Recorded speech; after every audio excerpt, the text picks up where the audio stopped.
Have you ever had the privilege of experiencing the great sensation accompanied by mastering a goal, or even perhaps defeating a rival in the competitive game of golf?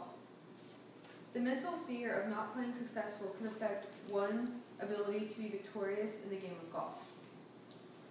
Now I will show you a picture of Tiger Woods, and as you know, he is a household name, and he is the golf icon of America, and this is a picture of him winning the PGA tournament. Tiger Woods has inspired many to never give up and to follow their dreams.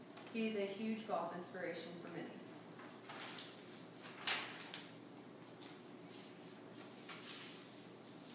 Good afternoon. My name is Victoria Chapa. What if I told you that the average player will become successful in golf just by following my key components? What I mean by average is a player who has the basic concept of the swing down, but when faced with different settings, does not know how to approach them. I played high school golf for 3 years, and I have played through different tournaments, different environments, with different people.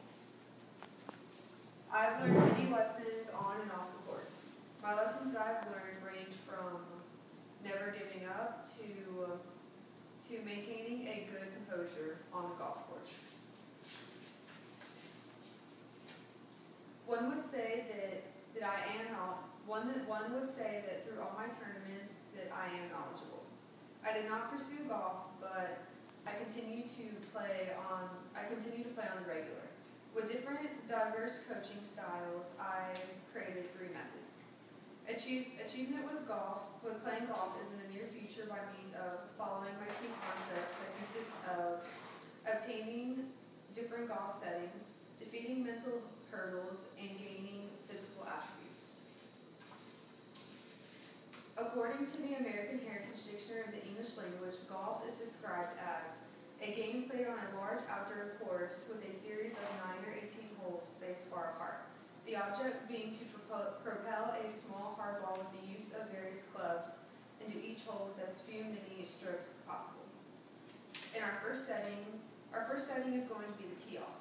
On this tee off, you use a driver, and this is the driver. As you can tell, it is a large club, and this is going to be used for your first hit of the hole. This is very important, and it sets the tone for the entire hole. What you need to do when teeing up to drive the ball onto the fairway is you should make sure to look at where the hole is going. Your goal is to get the ball as closest to the green as possible. In reference to Golf Digest, you should try setting left and right limits for your target area, while also allowing for your usual shot shape to gain the best angle for your next shot. So after you finish off with your driver, your next step is to go onto the fairway. The fairway is your second shot, and the use of the fairway is what you need to do on the fairway is you need to get the ball on the green as quickly as possible with the fewest shots.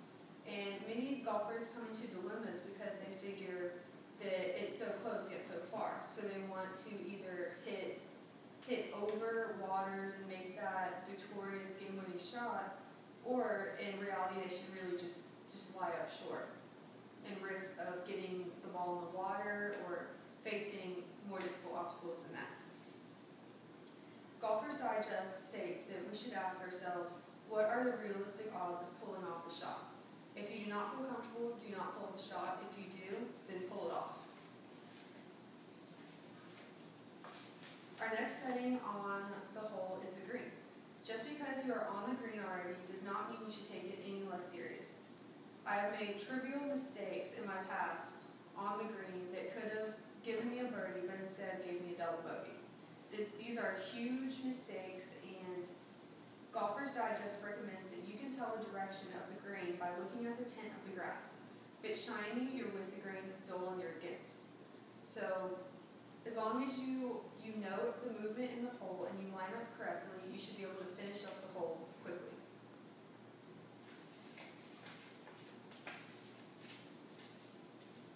My second component, one might ask, what type of mental hurdles would one go through, and how how could one overcome them? In competitive and recreational golf, it can become competitive in both aspects. The fear can overcome someone's mind into making them uneasy with the club, and which could lead them to not making that successful shot. The only person that could get the fear component out of their mind is the person who has fear. By the use of becoming experienced and with more effort, you should be able to overcome this component. Another mental hurdle would be ego-oriented golfers. What is an ego-oriented golfer, you might ask? Golfers Digest states that for ego-oriented golfers, their primary motivation is to earn recognition from others in order to ensure their personal status, and often become indecisive and uncertain with the clubs in their hand. These golfers a lot of times like to focus on appearance and just like to focus on impressing their competitors. You might see these golfers use unsportsmanlike conduct and even foul language or maybe even rough play. When devising the right attitude and gaining experience, these problems should be obsolete. My last component is gaining physical attributes. What I mean by gaining physical attributes is training and practice is vital. If you play 18 holes, you will realize that you will grow tiresome over the 18 holes. You should understand that with the endurance factor building up, that you should be able to get to this 18th hole more easier and less tiresome.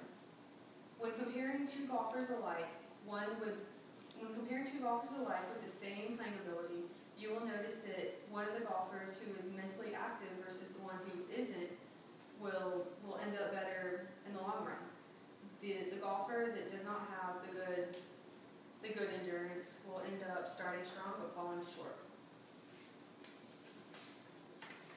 With that said, practice makes perfect. What does practice have to do with improvement? Practice has everything to do with improvement, in the sense that you put in what you get out. If you practice 6 hours a day, but you only focus and want to thrive to learn 1 hour of that 6-hour practice, you will not get the results that you want. You have to put forth effort with what you want. With being in agreement to the buddy system article, they state that practicing by yourself is nice, but some help from a friend will help you get there faster. Your friend can see problems that you may not be able to see on yourself. With this, when you practice with that friend who tells you what you're doing wrong, you can fix them and enable you to grow with a faster success rate in achieving one's desired score. As a recap, as long as you follow my 3 essential concepts of obtaining different golf settings, defeating mental hurdles, and gaining physical attributes, there should be no problem becoming successful in the sport of golf. My summary. With my research and experience behind me, I created 3 methods. And as long as you're knowledgeable in the settings of golf, overcoming mental hurdles, and gaining physical attributes, you should be prosperous in golf. I will never forget the 3 years I spent in high school golf, and I will enjoy every second of the game, and the sport will stay with me in the future. Playing successful gives me confidence that can overcome different obstacles in life. Thank you for your time. Are there any questions I could answer? Yes, Victoria. How many times did you practice when you were in high school? 5 times. 5 times a week? Yes, sir. Would that be all? Thank you.